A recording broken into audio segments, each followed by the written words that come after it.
സ്ത്രീകളും കുട്ടികളുമടക്കം 104 ഇന്ത്യക്കാർ, ഈ രാജ്യത്തിന്റെ പൗരന്മാർ, നമ്മുടെ സഹോദരങ്ങൾ. അവരെ അറവുമാടുകളെ പോലെ കയ്യും കാലും കെട്ടിയിട്ട് അമേരിക്ക ഇന്ത്യയിലേക്ക് ഇറക്കി വിട്ടിട്ട് പോയി.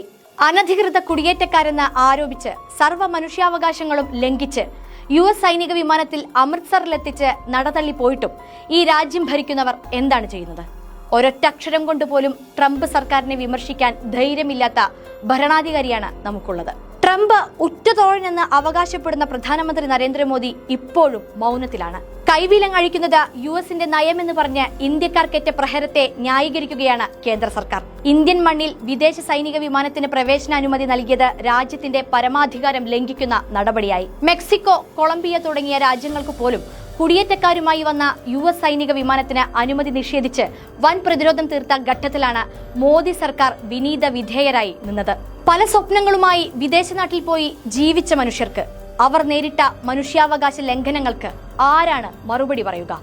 അവർക്കു വേണ്ടി ചോദിക്കാനും പറയാനും ആരാണുള്ളത്?